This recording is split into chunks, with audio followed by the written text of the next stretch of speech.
Buenas tardes con todos y todas. Vamos a dar inicio entonces a nuestra clase magistral del día de hoy, que tiene un título bastante interesante. Nuestra clase magistral del día de hoy se titula Literatura especulativa, hacer mundos más allá de Dios y de las utopías. ¿Ok? Tenemos como profesor para esta clase magistral al doctor Héctor Bujanda. Héctor Bujanda, para los que ya lo conocen, pues, y para los que no lo conocen también, es profesor de la Universidad Casagrande, trabaja en la Facultad de Artes, en la Facultad de Comunicación y en el Departamento de Posgrados de esta Universidad en Casagrande.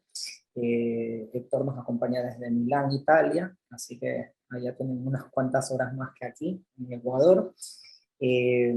Así que vamos a dar inicio a esta clase. La dinámica que vamos a tener para los que ya han estado en otras clases con nosotros es que Héctor dará su clase, expondrá sus contenidos y luego de eso pues vendrá una sesión de preguntas, ¿no? Entonces también los invito a que escriban acá en el chat las preguntas o los comentarios que vayan surgiendo y en la medida en que Héctor lo considere pertinente podrá a lo mejor en ese momento responder o comentar algo con respecto a lo que se pregunte y si no pues queda para el final de la clase que ahí podremos tener ya más tiempo para poder debatir, discutir, Exacto. conversar sobre estas cuestiones que van a surgir, que además es un tema interesante y que seguramente van a surgir muchas preguntas, muchas interrogantes con respecto al tema. Entonces, Héctor, muchísimas gracias por Gracias sumarte a esta a ti. iniciativa que es de la Facultad de Artes. Como ustedes ya saben, también la Facultad de Artes, este es el año, además, el año de las artes. En Casagrande cada año se destina a una disciplina y este año tocó a la disciplina de las artes. Entonces, este evento va a ser parte del programa del año de las artes. Así que muchísimas gracias, Héctor. Así que te dejamos para que... Bueno, no, gracias a la facultad, gracias a ti, Santiago, por esta iniciativa.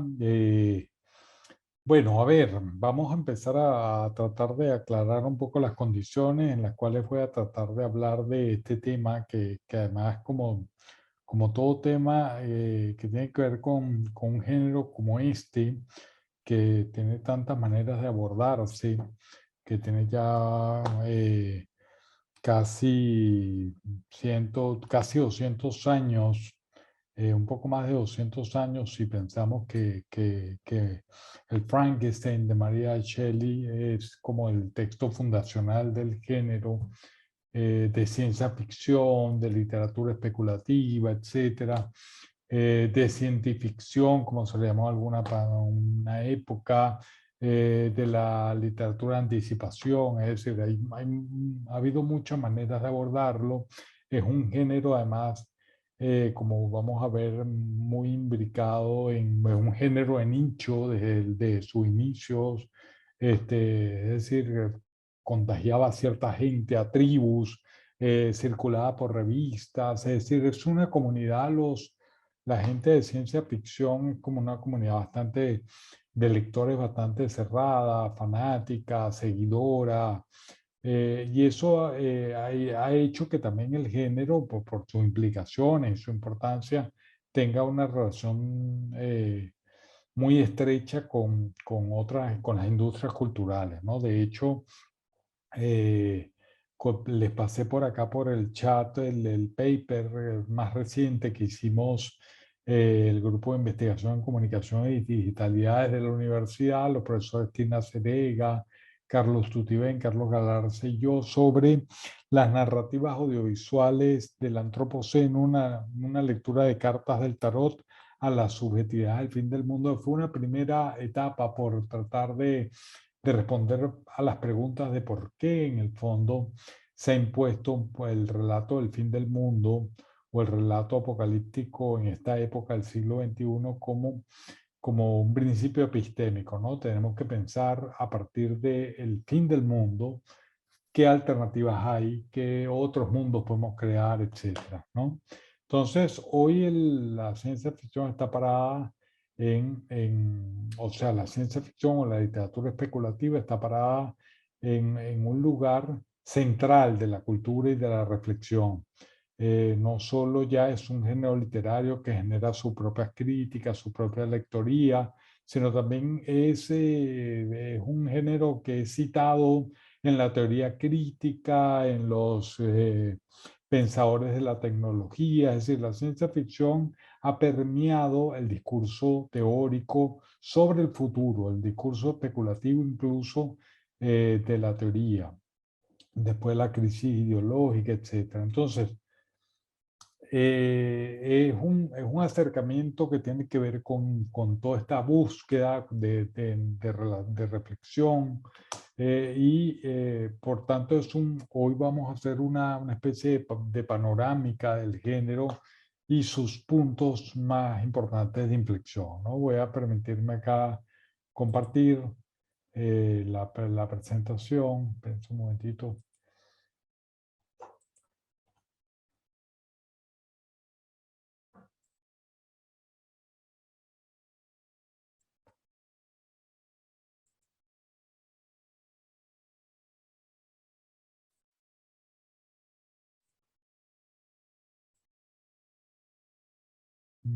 Ya va.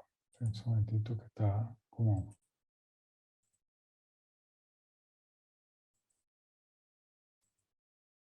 Ok, ahora sí. Bueno, vamos a tratar ahora de...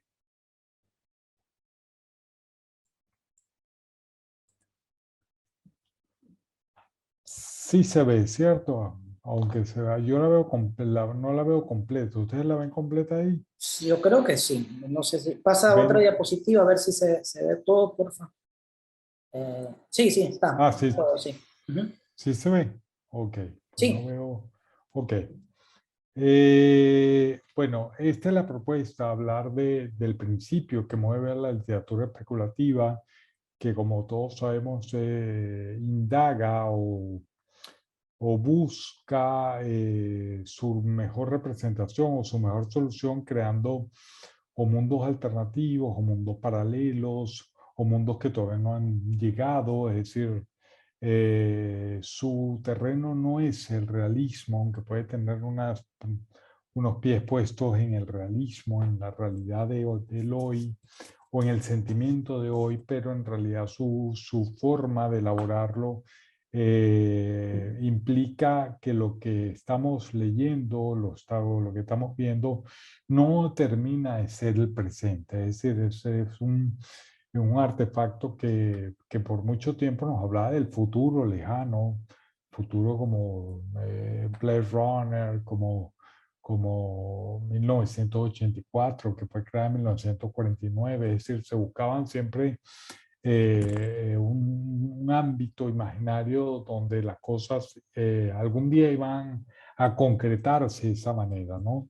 Hoy esos tiempos han bajado por las lógicas y las dinámicas culturales que vamos a ver o analizar, y ahora la ciencia ficción es casi, como dicen algunos, el nuevo género del realismo, ¿no?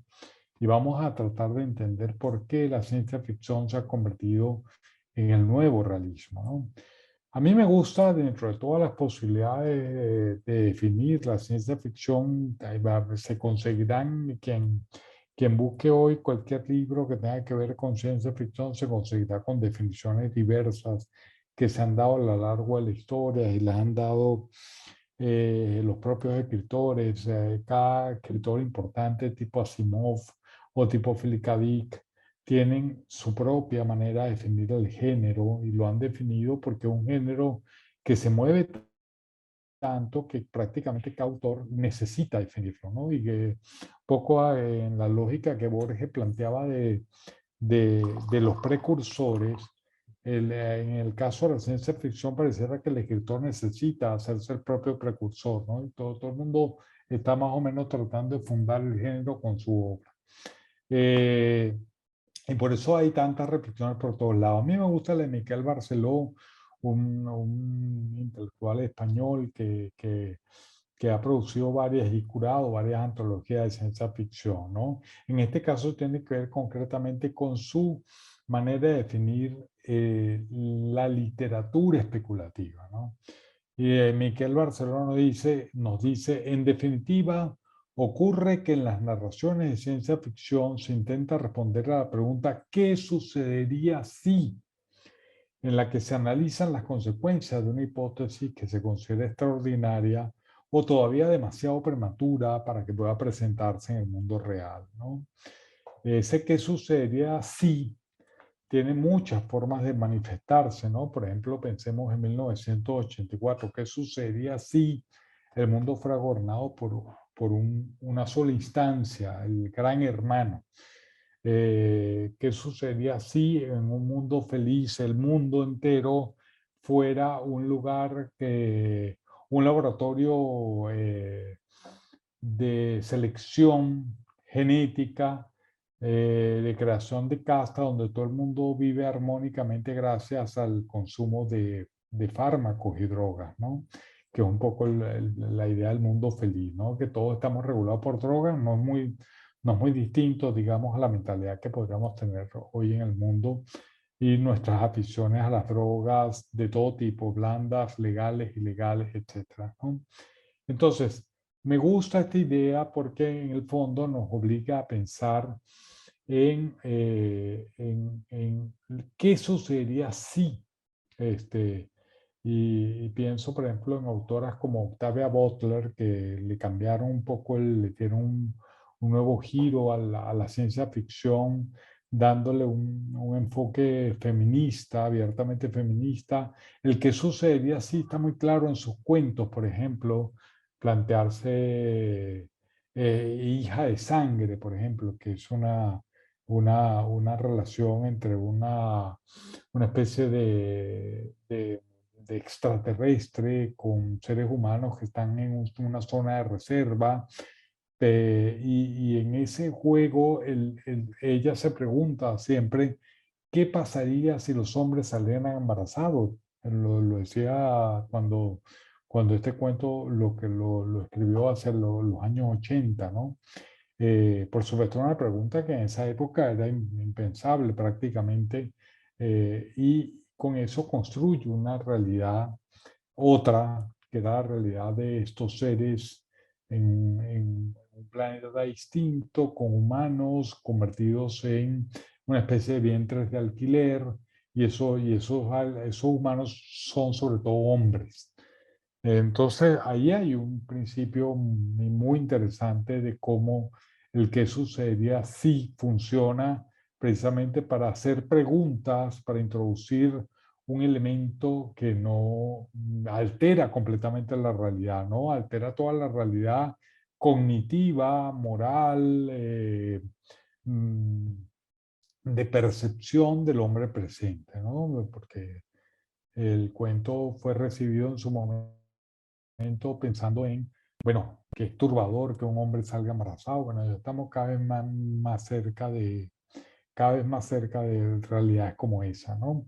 Fíjense, ahora ubiquémonos en esta época, ¿no? Una época de la televisión de streaming como la plataforma central de consumo audiovisual. Y veamos, yo hice un vistazo, mi vistazo, cada uno tendrá su menú de acuerdo a sus preferencias, pero yo tengo, por ejemplo, esta serie, primero Snowpiercer. Snowpiercer, un tren que sobrevive gracias a la energía, a la escasa energía solar que recibe, sobrevive y le da la vuelta al planeta permanentemente mientras el planeta ha entrado en una era de glaciación. Entonces se ha extinguido toda la humanidad y el tren es lo que sobrevive y en el tren hay una distribución social separadamente que conforman el mundo social que quedó de la glaciación. Podemos pasar ahora a ver la siguiente. Ya va. Vimos el juego del calamar en el año 2019, que parte de esta, uno podría decir que es una serie especulativa, en el sentido de que propiamente no existe una zona ni un juego como este, donde la gente compite para morir, por morir y haber un solo ganador, ¿no? El juego del calamar tuvo un éxito tremendo, se convirtió por un tiempo en la serie más vista del mundo.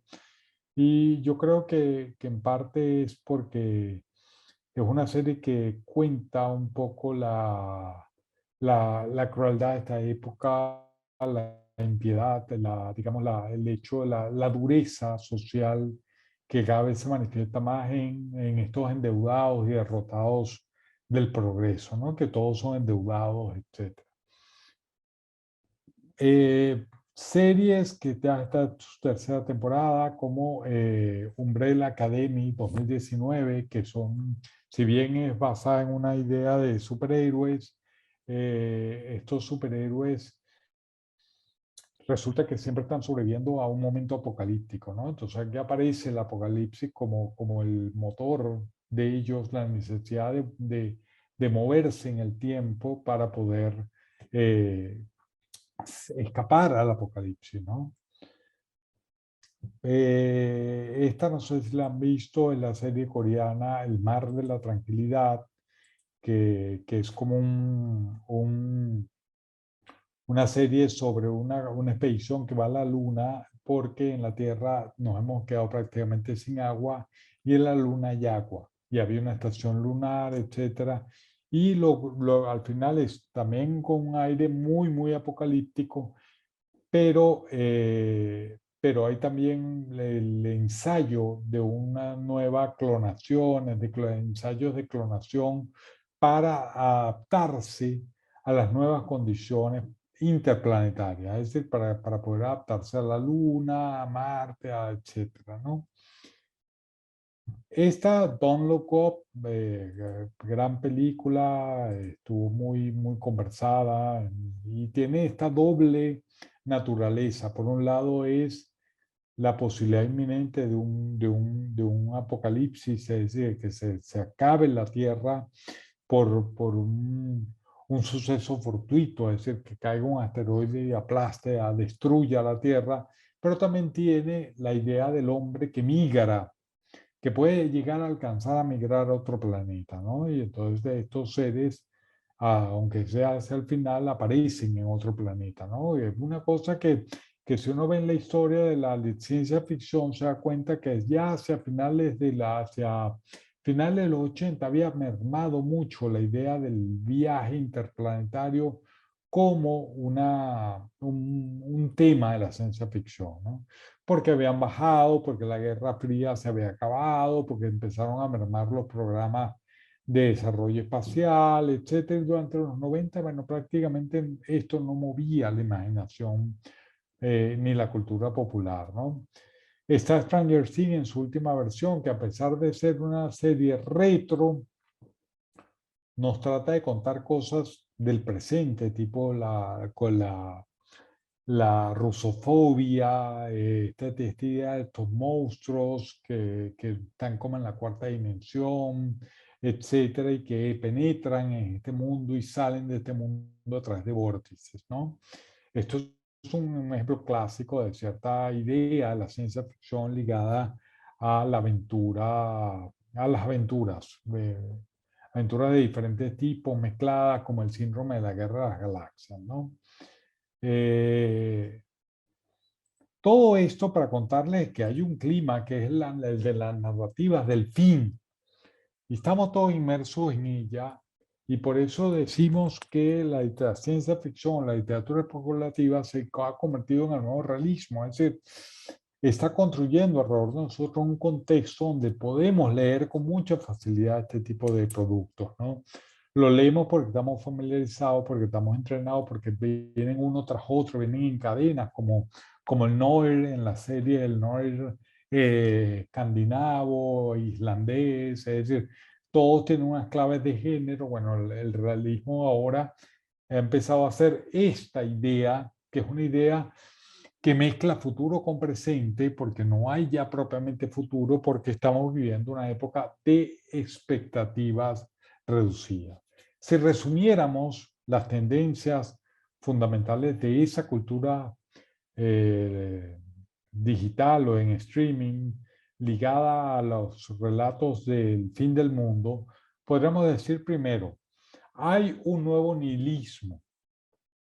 Y cuando decimos nihilismo, decimos que incluso hay series, como en la película Don't Look Up, donde efectivamente se extingue la humanidad, se extingue completa. Es decir, no solo se extingue la humanidad, que sería el nihilismo más radical, sino también se extingue el planeta.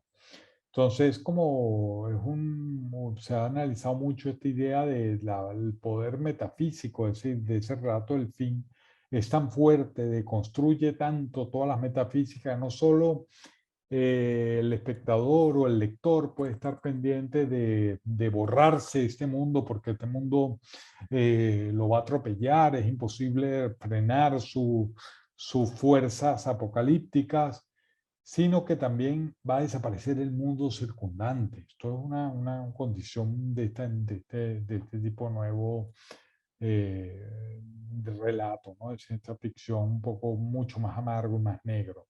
Los mundos especulados están diseñados como espacios necropolíticos, lo vemos en el juego del calamar, es decir, lugares intermedios que no sabes si son legales o son ilegales. Es decir, este es poner en lo que está oculto, ponerlo de manera visible, como es la necropolítica contemporánea, ¿no?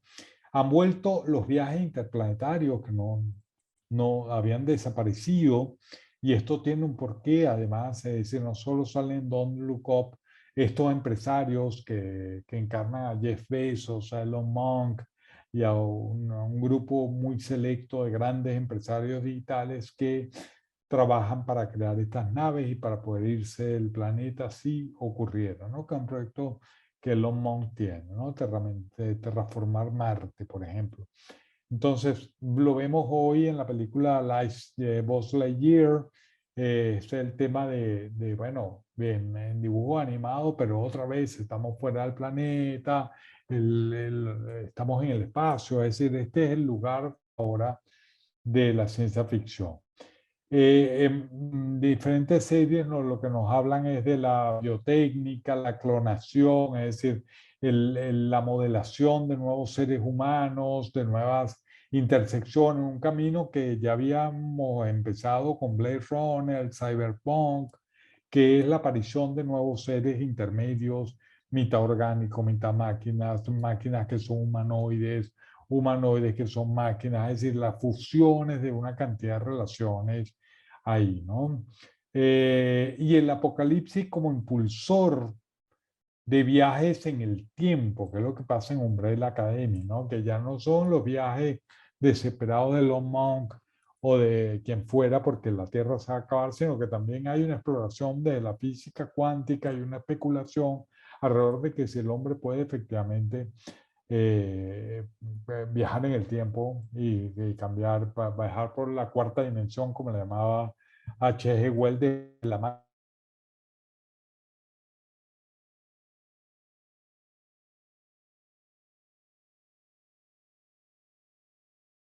interplanetario, tiene que ver con grandes avances tecnológicos para poder fotografiar el mundo circundante. Mientras las tecnologías de geolocalización han avanzado cada vez más con la alineación de satélites, por ejemplo, para fotografiar, como en el Event Horizon, el proyecto de 2019, donde se fotografió el primer agujero negro, que veíamos, el primer agujero negro que no era teórico. Lo que nos demuestra es, primero, que nos están estas fotos estetizadas, pues son estetizadas en el fondo porque son algorítmicas, no es propiamente no es que alguien saca una máquina, una vieja máquina fotográfica con un lente, toma esta galaxia, sino que aquí hay un trabajo de reconstrucción algorítmico al, con las más altas tecnologías para mejorar la imagen de las galaxias. Entonces, lo que estamos viendo es el paraíso de nuevo, es decir, estamos viendo la hermosura, de aquí hemos estado todos subyugados por ese mundo, incluso hay cierta ideología o ciertos modos de pensar que están ligados a esta idea de que no somos nadie, de que podemos integrarnos al mundo, de que somos una partícula, es decir, todas estas ideas que están vivas, tienen que ver un poco también con su dialéctica o su relacionamiento con las expectativas reducidas que tiene el mismo planeta, ¿no? Vemos un cambio climático en ciernes, es decir, cada vez más urgente el tema de explorar ecologías interplanetarias e incluso otras ecologías en el mundo, diversas. Hay todo un peso sobre las catástrofes inducidas, es decir, pues, las guerras mundiales que pueden venir con los rusos y los americanos, cada vez más refugiados por las guerras que no se pueden reciclar tan fácilmente, la posibilidad de que las pandemias sigan extendiéndose. Y hay, por supuesto, un avance tremendo en la biopolítica transhumanista que tiene que ver con todo el desarrollo cibernético, la biotécnica, que nos habla de un mundo cada vez donde estamos más equipados genéticamente o podríamos estar más equipados genéticamente con edición de nuestros genes, con selecciones para poder procrear en mejores condiciones y también con una cibernética que permite todos estos matrimonios del órgano con la máquina, ¿no? Eh, ¿Cuáles son en el fondo, por qué todo esto tiene que ver con la ciencia ficción? Bueno, porque sus temas, de una u otra manera, son los temas de un género que nace en 1818 con el Frankenstein de Mary Shelley, eh, pero que no ha dejado de crear imágenes alrededor de estos temas, ¿no? Uno es la creación de nuevos seres, como decíamos, eso es Frankenstein, la creación, el hombre crea un ser a partir de descargas eléctricas, galvanizaciones, etcétera, sobre cuerpos muertos y los reanima y los hace revivir, ¿no? Eh, Hay una larguísima tradición en el género que tiene que ver con relaciones con extraterrestres, los cyborgs en el cyberpunk, máquinas inteligentes, algoritmos, como hoy la última novela de Jorge Carrión, por ejemplo, Membrana, que tiene una voz, la novela, que es un algoritmo, no es un ser humano el que habla, sino es una máquina, una red de redes, ¿no? Como le llama él. Hay conquista del espacio, hay descripción de nuevos mundos, hay universos alternativos, hay desarrollo tecnológico, ingeniería social, que fue muy importante, por ejemplo, en el siglo XX o buena parte del siglo XX, esto fue el centro de, de las lecturas distópicas tipo 1984 o Mundo Feliz o Fahrenheit, especulaciones sobre el tiempo y la causalidad y por supuesto el fin del mundo que nunca ha dejado de estar, ¿no? Eh, Fíjense, uno se pregunta siempre cómo pudo haber salido un género como este. Y este género, bueno, hay que ubicarlo, está situado históricamente y está sembrado en un momento que es el siglo XIX, donde ocurren varias cosas, pero una de las más importantes es la secularización progresiva de la sociedad. Es decir, las grandes filosofías del siglo XIX son Dios ha muerto, que es una sentencia de Nietzsche, escrita en la calle de la Ciencia en 1882, o en la fenomenología del espíritu en 1807 de Hegel. Hay toda una disquisición sobre la conciencia desventurada, donde hablamos de la muerte de Dios, ¿no? Es decir, estamos hablando de una humanidad que no tiene fe ya en ese otro mundo que le garantizaba la religión. La religión nos garantizaba la idea del paraíso, por ejemplo, la idea del otro mundo donde iban a ir nuestras almas, y no solo nuestras almas, sino que una vez que iban nuestras almas redimidas, también iban nuestros cuerpos muertos que resucitaban de alguna manera y acompañaban esas almas por la eternidad. Eso se nos acaba de repente y el hombre tiene que pensar entonces en algo. Y entonces empieza a pensar en el futuro de muchas maneras. Aparecen las primeras, en el siglo XIX, acuérdense, aparecen las grandes ideologías universalistas, es decir, el comunismo, el liberalismo, se vuelven proyectos universales, proyectos que se pueden aplicar en Nigeria, en Ecuador, en Estados Unidos, en Venezuela, es decir, empieza una ideologización del planeta porque las ideas universales que ya venían desde la Revolución Francesa, permiten precisamente una idea de la universalización. La otra universalización, que es práctica y pragmática, es la que produce la tecnología. Entonces la tecnología produce crecimiento, crecimiento de las ciudades, crecimiento de la infraestructura, crecimiento de la población, permite la aceleración porque hay un desarrollo de los medios de transporte y entonces ya tenemos, podemos ir más rápido a cualquier lugar a través de los trenes, etcétera.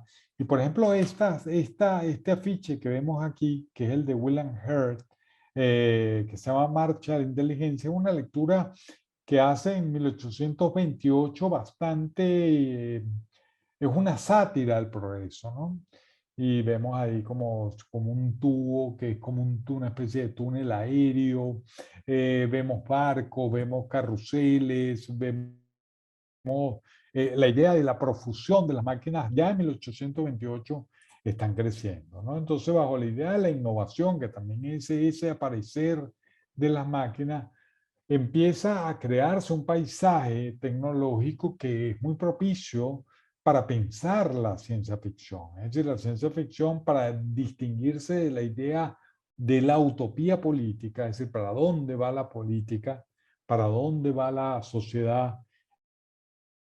El género de ciencia ficción quiere morder de otra manera, ¿no? Quiere morder creando mundos y apostando por la imaginación. Entonces aprovecha todos los grandes inventos del siglo XIX, ferrocarril, gramófono, la máquina de escribir, el teléfono, el neumático, el telégrafo, la bombilla eléctrica para poder imaginar cosas, sobre todo por el lado de los medios de transporte. Entonces, la ciencia ficción se convierte, primero en 1818, Mary Shelley funda una idea distópica como la del hombre como sustituto de Dios, es decir, capaz de crear seres humanos, que antes realmente uno decía, bueno, nuestro hijo nos los da Dios, somos hijos de Dios todos, es decir, nadie sale embarazado por sí solo, sino que siempre hay un Dios mediante ahí que participa. Entonces ya al no haber Dios, estamos acá en una sociedad más atea, más secular. El hombre empieza a ocupar ese centro y esto es lo que es Víctor Frankenstein, el gran investigador que Mary Shelley define en esta novela y que, bueno, va a ser tan importante que va a marcar toda la reflexión sobre el género. Mary Shelley además tiene la extraña coincidencia de que en 1826, 8 años después de esta versión del Frankenstein, se le ocurre escribir una novela distópica, se llama El último hombre, donde se imagina que por una pandemia tremenda al final el planeta se extingue y hay un monstruo que queda reinando. Entonces estamos hablando de que Mary Shelley abre los dos campos, abre el campo biotécnico, es decir, podemos producir hombres, crear nuevos seres, pero por otro también crea otra vertiente que vamos a pensar qué pasaría con el mundo si viniera una pandemia, si liberáramos un vacilo, como en un cuento de H.G. Wells, que si vienen los marcianos y nos invaden, como en la Guerra de los Mundos. Entonces, aquí vemos en Mary Shelley un punto angular fundamental. Pero después vemos, por ejemplo, bueno, antes de la máquina del tiempo me gustaría pensar en el Nautilus, los 20.000 leguas de viaje submarino de Julio Verne, que también es un medio de transporte y es una gran invitación a la aventura, como toda la obra de Verne, como el viaje a la luna. Es decir, no había submarinos en ese momento. Y él idea un submarino que se adelanta de alguna manera a todo el desarrollo de los transportes marítimos, ¿no? Y esta idea es muy fuerte porque nos recuerda que una de las bases de la ciencia ficción sigue siendo el modo de la aventura, ¿no?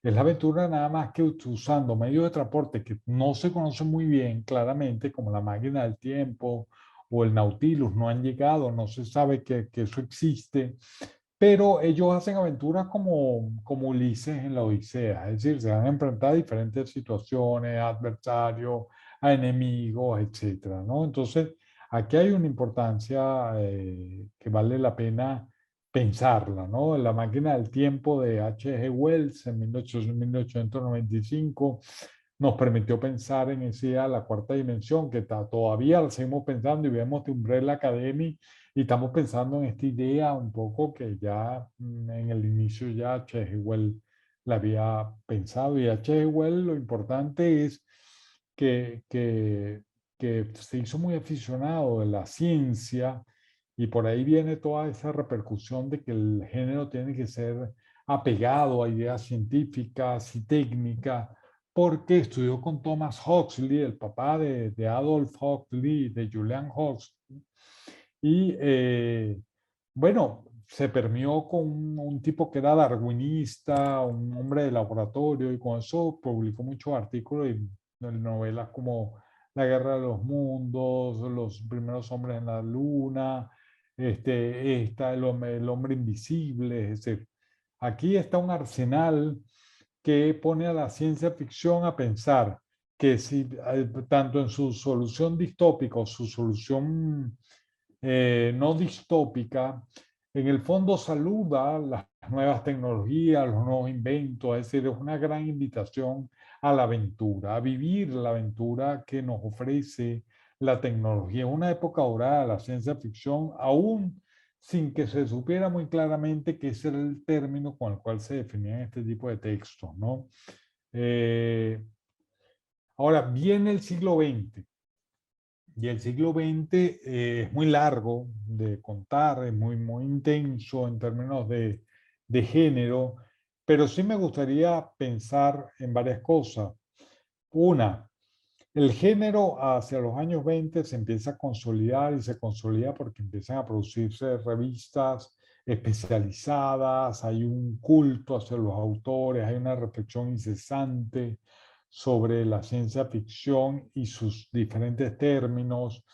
Es decir, se vuelve lo que se llama un género pulp, precisamente por esa estética, ¿no? Hay una tradición fuerte en la ciencia ficción del siglo XX que tiene que ver con sagas y mundos, es decir, crear varias novelas, crear una línea de continuidad, darle vueltas a un mismo mundo. Lo hace Úrsula K. Le Guin, por ejemplo, con la trilogía de Terramar, la hace Frank Herbert con Dune, la hace Isaac Asimov con la Fundación, es decir, hay toda una idea de que el escritor no solo crea mundos, sino que también los tiene que sostener. Y los tiene que sostener construyendo y reconstruyendo, etc. El género también tiene una riquísima tradición y yo los invito a consultar, a bajarse antologías, a comprarlas, porque es un género que tiene una tradición muy fuerte, muy importante del cuento breve, ¿no? Y de ese cuento es el que estamos trabajando más en las cátedras de literatura. Es una riquísima tradición que va desde el propio H.G. Wells, que escribió grandes cuentos. Por ejemplo, H.G. Wells escribió un cuento que se llama El vacilo robado, muy temprano, bajo una idea, 1800, entre 1880 y 1900, no recuerdo bien la fecha. El vacilo robado es un cuento que ya anuncia las guerras bacteriológicas, porque es un hombre, un anarquista que roba en un laboratorio un bacilo. Él cree que es el bacilo del cólera y imagina que puede meterlo en la gran cisterna de agua potable para contaminar a toda la ciudad. Entonces, es un cuento maravilloso que ya nos adelanta también muchos de estos motivos que hay sobre las guerras bacteriológicas, ¿no? Hay grandes cuentistas que ha dado la ciencia ficción, pensemos en Ray Bradbury, su Hombre Ilustrado, sus Crónicas Marcianas, Philip K. Dick, Bruce Sterling desde el Cyberpunk, Ballard, es decir, tenemos unos grandes cuentistas que nos han pintado mundos tremendos, ¿no? El género se transforma, obviamente es un género mutante el mismo y pasa constantemente de motivos de acuerdo a los acontecimientos científicos, tecnológicos y uno diría que políticos y sociales, ¿no? Eh, pasa también del paradigma maquínico clásico, es decir, la máquina es una cosa analógica, lineal, sin alma, sin vida, y el ser humano es el que tiene alma, el que tiene subjetividad, pero se va desplazando, se va a medida que avanzan las tecnologías y avanzan también las posibilidades de interiorizar esa tecnología en el cuerpo vía, como decimos, clonación, fármacos, prótesis. Entonces empezamos a ver también un desplazamiento a la ciencia ficción que ya no es la máquina contra el hombre, sino vemos también, por ejemplo, el desarrollo de las máquinas en Blade Runner, por ejemplo, en la película de Ridley Scott, por ejemplo, les voy a pasar acá ahora el, ese momento final, ese monólogo final de Batty, que era un humanoide perseguido por Rick, por el policía, nombre de policía de Blade Runner, que es Harrison Ford. Entonces vamos a poder ver en este momento, ya les voy a mostrar ese famoso, que es memorable además, memorable por todas las implicaciones que tiene ver su fuerza, y es la fuerza de un humanoide, de una máquina que se hace humana justo en el momento en que se está muriendo el ser humano, es decir, su enemigo. Sí lo vemos, ¿verdad? Sí, sí se Ok, ve. lo pongo para que lo vean Y si puedes pendientes hacer, sobre... Héctor, no sé, que me quede Ah, más grande porque está como... sí, lo voy a ampliar. Ok. Ahora sí se oye, ¿no?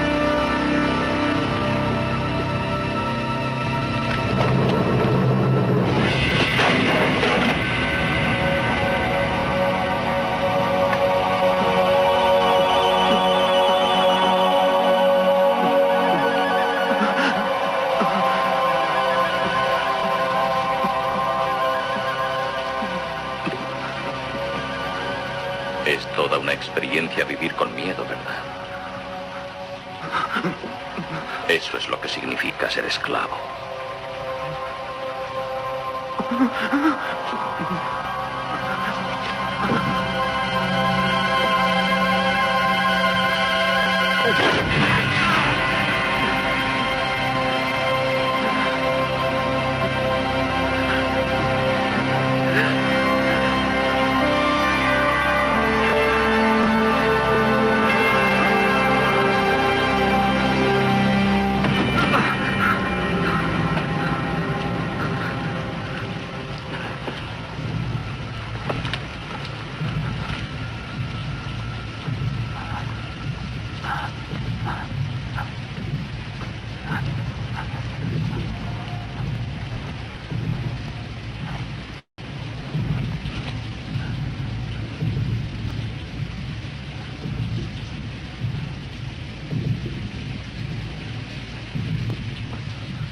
Yo he visto cosas que vosotros no creeríais. Atacar naves en llamas más allá de Orión. He visto rayos de brillar en la oscuridad cerca de la puerta de Tannhauser.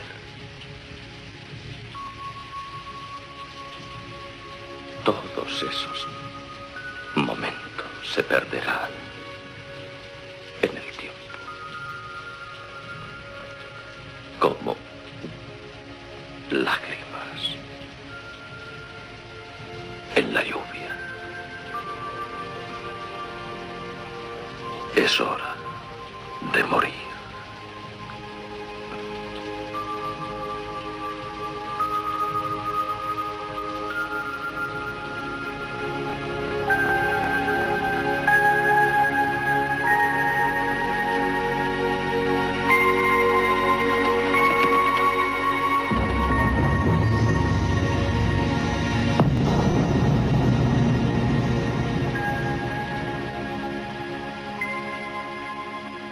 No sé por qué me salvó la vida.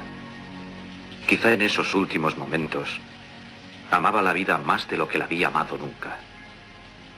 No solo su vida, la vida de todos. Mi vida. Todo lo que él quería eran las mismas respuestas que todos buscamos. ¿De dónde vengo? ¿A dónde voy? ¿Cuánto tiempo me queda? Todo lo que yo podía hacer era sentarme allí y verle morir. Bueno, ahí se oyeron y bueno, un bellísimo monólogo.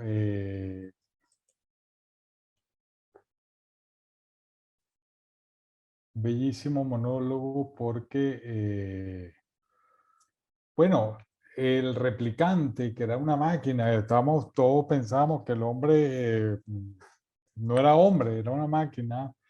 En esta simbiosis que plantea todo el tiempo Blade Runner, es decir, seres intermedios, seres que no se sabe bien si son humanos, no humanos, es decir, el mundo de la cibernética, el mundo que ha planteado la cibernética, las conexiones, las mejorías, etcétera, tanto de la máquina como del ser humano y los matrimonios que eso está produciendo hoy. Fíjense, es bellísimo el monólogo de Batty porque primero dice, yo he visto cosas, ¿no? Es una confesión, eso no es nada más subjetivo que una confesión, ¿no? La subjetividad por naturaleza, es decir, te voy a contar algo, tengo algo que contar, he viajado, he ido a mundos que nadie se imagina. Eso es lo primero, ¿no? Después dice cosas bellísimas, como por ejemplo, que ha visto estrellas en la oscuridad de algún lugar, es decir, es una percepción que tiene que ver con la belleza. Después dice cosas que se perderán en el recuerdo, es decir, hay una nostalgia por lo que ya no vas a volver a vivir. Todos son sentimientos subjetivos, si se dan cuenta. Después dice que las lágrimas correrán como lluvia, es decir, hace una construcción poética, metafórica, el propio replicante, ¿no? Y al final dice, es hora de morir, que como recuerden, es la máxima idea de los existencialistas, ¿no? Que la gran decisión libre es la de la muerte, ¿no? El que se suicida es el ciudadano que tiene más capacidad para elegir y tomar la decisión. Por eso se discute tanto el tema de la eugenesia, ¿no? Yo quería mostrarles, bueno, ya vamos a mostrarles también lo que queda de presentación y pasarles un par de videos más, un momentito, y generar las preguntas, ¿no?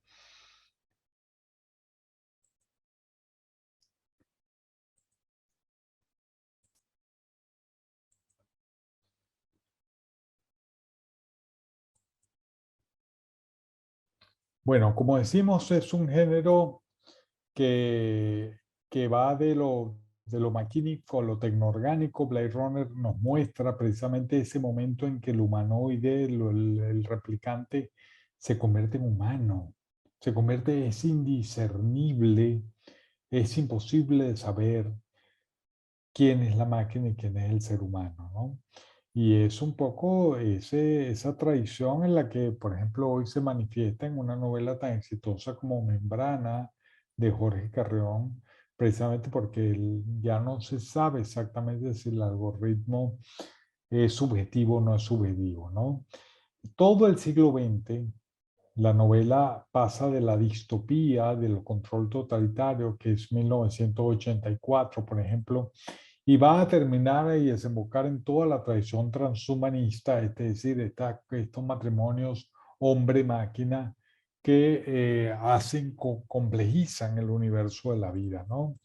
Y hacen que el siglo XXI sea el centro de todo esto, sea la red, ¿no? Ya no el hombre individualizado, enfrentándose a máquinas inteligentes, a robots, a extraterrestres, sino es ya el hombre que ya no sabe ni siquiera distinguir bien qué parte de él aporta a la máquina como una inteligencia artificial o qué parte de la máquina está dentro de sí, ¿no? Con todos los injertos tecnológicos.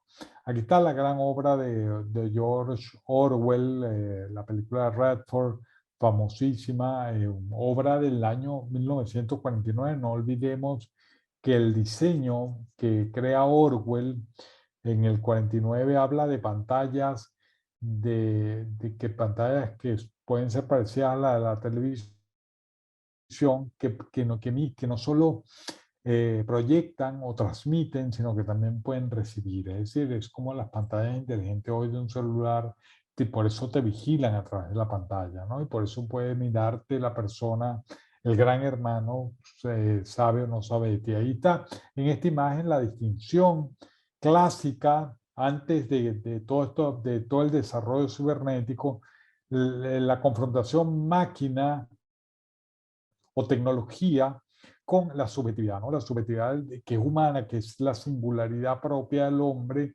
Bueno, se manifiesta como, se manifiesta como este personaje que es el protagonista que escribe, por ejemplo, y que escribir está prohibido, que es también otro de los temas que va a estar muy presente en Fahrenheit 451, por ejemplo, que se prohíbe leer. ¿Por qué? Porque es la fuente de subjetividad más grande, ¿no? Leer, escribir, es decir, producir la experiencia de verbalizarse, narrarse, etcétera, ¿no? Aquí está el universo de mundo feliz, que es el mundo controlado también de manera totalitaria, donde a los fetos los separan, le quitan el oxígeno a los que van a ser las clases inferiores y los merman, como la selección hoy, que cada vez es mucho más nos acercamos un poco a este mundo, es decir, la idea de que si tienes plata y tienes buenos laboratorios genéticos, puedes poder elegir mejor tus óvulos, tus espermatozoides, potenciar mejor la especie que viene, ¿no? Estamos cerca de esto. Finalmente, para hablar un poquito de Latinoamérica como un lugar, nunca se nos olvide que es una tradición un poco diferente, un poco distinta. Ahí tenemos, por ejemplo, nunca se nos puede olvidar que Borges es un género, si lo llamamos literatura especulativa, está muy cerca del fantástico, y está muy cerca de lo gótico, está muy cerca de incluso lo real maravilloso, como Úrsula Le Guin insiste en sus textos de identificar en lo real maravilloso un núcleo de fantasía que también es muy propio, puede ser propio, puede dialogar muy bien con el tema de la literatura especulativa, ¿no? Crear mundos, si pensamos que crear mundos es una manera, bueno, Borges la tiene perfectamente. Borges tiene por lo menos 4 cuentos que hoy son temas, siguen siendo temas y cada vez más en el mundo del siglo XXI tecnológicos. Y los creó en los años 40, dos de ellos muy importantes. Uno, el Aleph. El Aleph, un cuento que parece doméstico, parece de lo más artesanal, un tema de poetas, muere Beatriz Viterbo, que es el motivo sentimental de uno del protagonista, y terminan relacionados en el sótano de la casa de Viterbo. Cada vez que baja se consigue con una esfera donde están todos los mundos posibles, ¿no? Es una imagen tremenda porque la imagen es que ahí está el presente, el pasado, el futuro, es decir, como si fuera un mar de datos completo, como si uno dijera que debajo en ese sótano hay una nube con toda la megadata del mundo, ¿no? Es decir, no estamos lejos tampoco de pensar una nube como el lugar donde están todos los datos almacenados del pasado, del presente y probablemente por las conjunciones algorítmicas del futuro, ¿no? Eh, tiene otro cuento maravilloso llamado Tronco Tertio y hace que una conversación informal con Bioy Casares alrededor de una enciclopedia, la enciclopedia británica, un término, tolón, termina apareciendo en una enciclopedia y en otra no. Y por ahí Borges empieza a elaborar un cuento sobre una civilización que está creciendo, ¿no? Que está creciendo de manera subterránea, escondida, es decir, un mundo que está naciendo con sus propias lógicas. Una de las lógicas del mundo ese, por cierto, es que la metafísica debe ser leída como fantástico, ¿no? Y es un poco también el juego de Borges y su aporte, digamos, a la literatura especulativa, ¿no?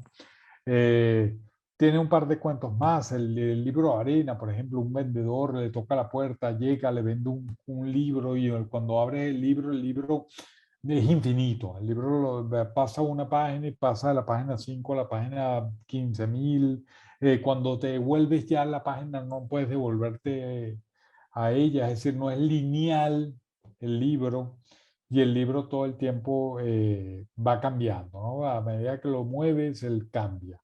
Entonces, hablando también un poco de la idea del hipertexto, por ejemplo, entonces estamos hablando de nubes, hipertextos, de civilizaciones que como otros mundos paralelos que están apareciendo y que están sustituyendo el mundo real. Estamos hablando también, por ejemplo, de cuentos como La memoria de Shakespeare, que si uno ve un capítulo de Blade Runner, el capítulo de Blade Runner donde la gente, o Years and Years, por ejemplo, donde la niña sueña con esta idea de que el cuerpo, abandonar el cuerpo y que su subjetividad y su memoria pasen a un mundo digital. El caso de La memoria de Shakespeare, un cuento escrito en el año 83, el protagonista conoce a alguien que le pasa la memoria de Shakespeare y la memoria de Shakespeare ha estado pasando en el tiempo de un lado a otro y pasar la memoria de alguien implica para el que la tiene la idea de fusionar las dos memorias y no saber ni siquiera cuál es, quién eres tú, ¿no? Cualquiera que analiza un poco la dinámica de la Big Data y de la manera como funcionan los algoritmos sabe que la mediación de los datos, que ellas crecen por mediación, es decir, crecen gracias a la interacción y la suma de todos los datos de los usuarios que interactúan con ella, ¿no? Entonces, ahí hay una cosa que es interesante, que estaba planteada en Her, por ejemplo, como película, es decir, la idea de esta de tú hablar con una máquina que de repente te das cuenta que está hablando a la vez con otras personas, ¿no? Entonces, decir, bueno, ¿cuál es la identidad de esta máquina? No la tiene quizás. Y este es el gran dilema del cuento de La memoria de Shakespeare. El hombre queda aterrado porque dice, estoy perdiendo mi propia identidad al absorber otra, ¿no? Entonces, como ustedes se dan cuenta, Borges tiene 4 cuentos fundamentales para leer incluso la digitalidad en el siglo XXI, hechos a la manera rudimentaria. Está, por ejemplo, Amparo Dávila con el libro este Árboles Petrificados, tiene un par de cuentos ahí muy interesantes, uno del patio cuadrado y otro que se llama El Círculo, La Rueda o El Círculo, si no mal recuerdo, también que están muy cercanos como al surrealismo, como a la mitología de los pueblos originarios de acá, es decir, la rica mitología latinoamericana o hispanoamericana. Están como Borges, hay como algo analógico, pero que es capaz de producir un objeto único, como el Aleph, como esta esfera pequeña donde habitan todos los mundos. Entonces, por ejemplo, el escritor Emiliano Monge, mexicano, hace poquito escribió, y gracias a Santiago pude leer este texto de Emiliano Monge, un escritor mexicano que dice que, bueno, que la literatura especulativa latinoamericana en el fondo se basa en la premisa universal de tener como una especie de pesadilla de lógica proposicional, es decir, pensar qué pasa si el mundo va peor, se va a destruir, va a venir la extinción de la Amazonía, por ejemplo, qué va a ser del futuro de la humanidad, los derrames petroleros, todos los componentes habidos y por haber que puedan basarse en esta idea especulativa de qué pasa si y que ilumina las vigilias. Es decir, en el fondo son las que nos terminan dando la posibilidad de crear pues, mundos. Rodrigo Bastidas, el antólogo del libro El tercer mundo después del sol, que es un libro de cuentos donde, por cierto, hay una escritora guayaquileña y profesora Duarte ahí en esa antología, que es Solange Rodríguez. Él habla de la tesis de que la literatura especulativa, muy menospreciada en términos críticos en Latinoamérica, porque no es reconocida como tal, la gente hablaba de fantástico, de que nosotros no estamos hablando en términos, en claves tecnológicas, no pensamos en cohetes, no pensamos en algoritmos, en redes sociales, etc. Ella habla Rodrigo Bastidas habla de que nosotros tenemos una relación distinta porque no producimos la tecnología, pero sí la consumimos y tiene efectos concretos en la vida, ¿no? Y a partir de esos matrimonios entre la mitología, entre las soluciones analógicas, entre una especie de retrofuturismo, aparece esta idea de crear mundos a partir de la conexión, de la infiltración, de la contaminación, de trastocar el mundo real y concreto, ¿no? Una influencia, por cierto, que tiene que ver con el enfoque feminista de la ciencia ficción, es decir, con Ursula Le Guin y con Octavia Butler, porque ellas tienen una manera muy particular y con eso quiero terminar con un pequeño video, que es el video de Stanley Kubrick y una reflexión final sobre la manera como ellos ven, sobre todo Ursula Le Guin, el tema de la ciencia ficción, ¿no? Como dice que hay dos tradiciones en el fondo bastante encontradas y una la resume en un bellísimo texto llamado La teoría del saco, la resume en esa secuencia de la película La Odisea del Espacio de Kubrick, que es la del hueso. Se las paso un momentito para que veamos ese momento.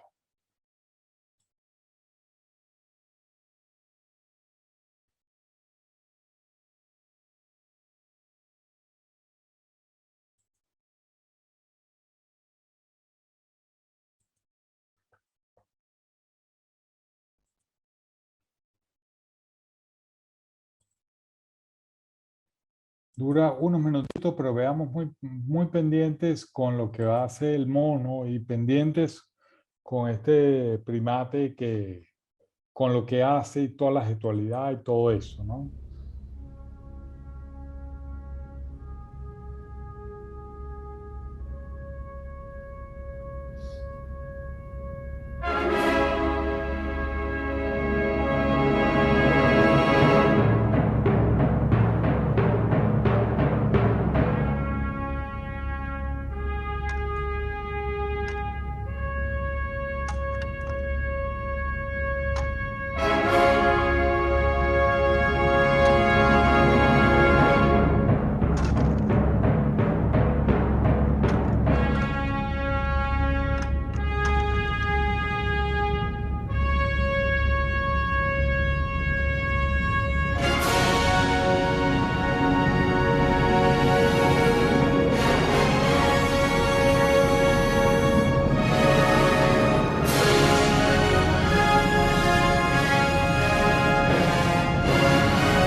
Ok.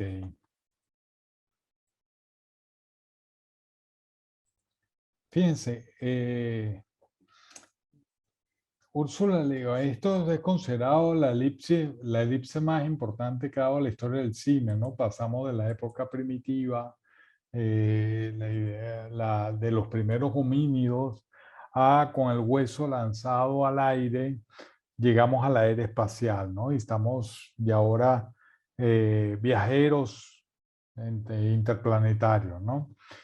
Eh, Ursula Le Guin explica, y tiene mucho sentido, decir que hay una tradición en el tema de la aventura espacial y la aventura de la ciencia ficción que está de alguna manera asentada en esta idea, ¿no?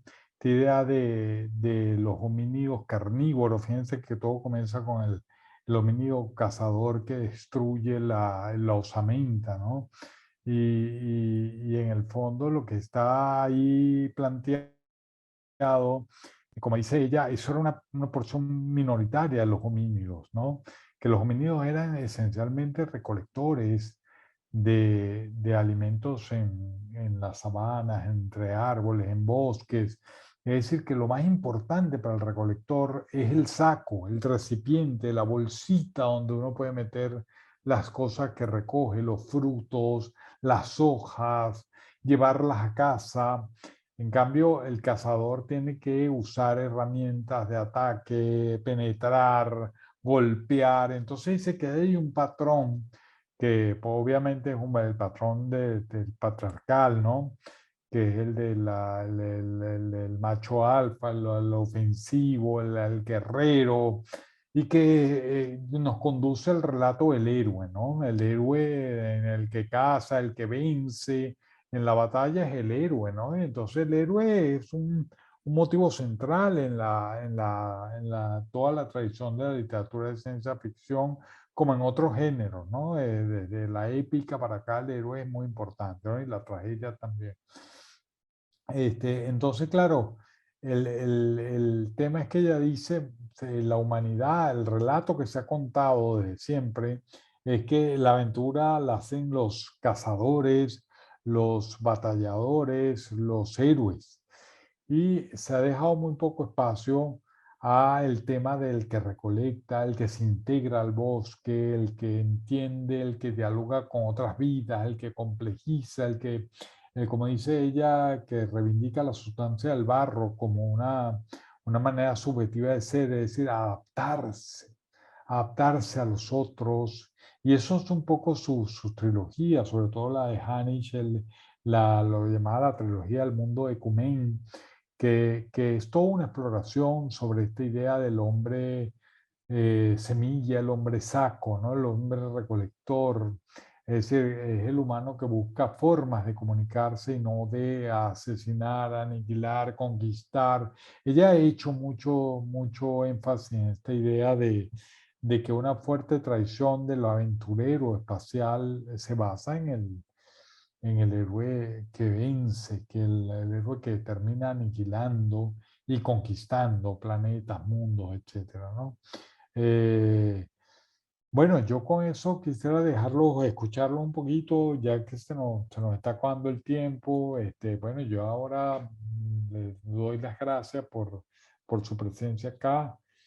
Y bueno, soy todos oídos para sus planteamientos.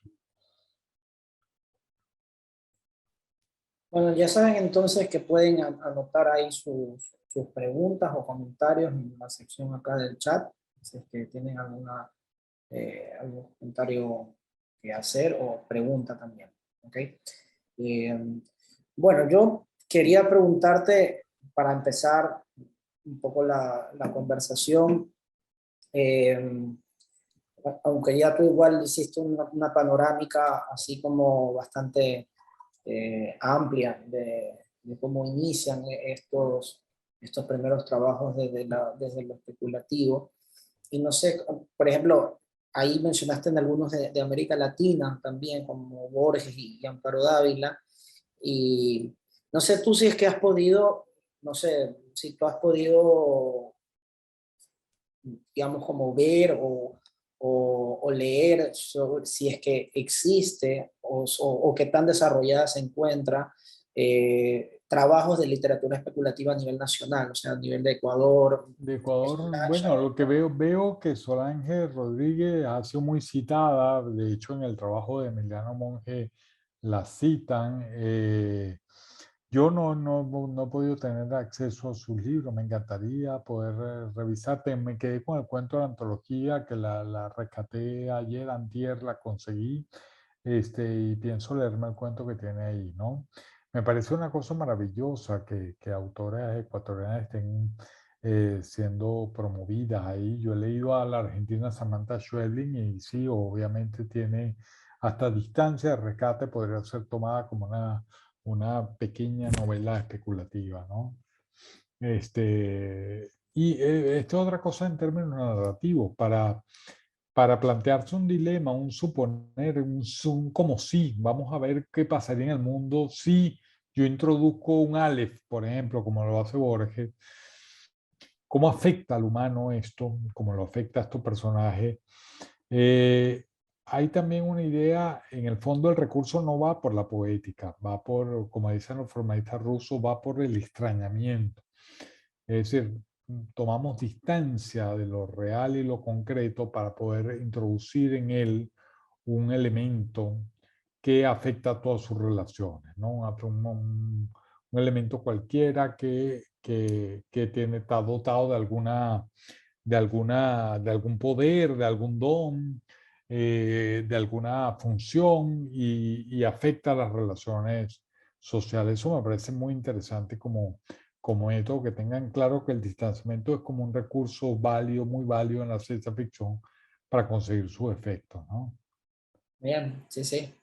Mira, hay una pregunta acá, mira, bueno, ya después vamos a comentar sobre eso, pero dice Mario Celiadora Reyes que le interesó la parte inicial donde mostraban donde las series se reflejaban bastante este tipo de escritura y ver cómo se conectan a la escritura especulativa, y te pregunta si alguna vez te gustaría hacer algo así. Bueno, mira, hacerlo me intimida porque es una escala muy grande, pero sí debe ser maravilloso adaptar. Digamos, hay mucha gente desde la literatura que subestima un poco estas construcciones. Siempre ha habido esta idea entre la alta cultura y la cultura masiva o la cultura de masas en el viejo paradigma, ¿no? De la cultura para los consumidores, para, para el usuario hoy. Pero yo digo que ahí hay, o sea, yo creo que ese es un género que se ha impuesto de manera cada vez más visible, inminente, o sea, están las conversaciones de todo el mundo, precisamente porque tenemos una gran angustia con la idea del futuro. Si la sociedad mundial tiene problemas de identificar qué va a pasar, qué va a pasar con nuestras vidas concretas, el día de mañana, perder el trabajo, que la sociedad entre en una descomposición radical, un caos, una violencia, que venga una catástrofe sanitaria tipo la pandemia, pero redoblada, eh, que haya una crisis energética, por ejemplo, como ahorita. Entonces, la gente cada vez tiene mucho más angustia y es más sensible a la idea de este tipo de producto, precisamente porque no ve claro el camino. Es decir, hoy hay como dos mentalidades. Una que quiere un poco a la manera de Úrsula Le Guin buscar otros modos de vivir fuera de lo que uno llamaría la alienación cotidiana, ¿no? Entonces quieren irse al bosque, quieren desconectarse, quieren hablar con los animales, la alianza de las especies, como le llama Donna Haraway, es decir, buscar otras formas de decir, no soy yo el hombre, el homocéntrico, digamos, sino soy uno más. Como yo decía que en las redes se oía mucho en la conversación sobre las fotos galácticas, idea de no somos nadie, somos unos polvitos, prendete de tus egos, tú no eres nada. Entonces, es interesante esa conducta cultural, que es una conducta que quiere decididamente salirse del juego apocalíptico y están bueno, como de ahí me incluyo yo, que nos gusta el apocalipsis, nos gusta pensarlo de esa manera porque sentimos que pensándolo ahí en su urgencia, en su inminencia, debería estar una posibilidad también de imaginación de poder salir de él,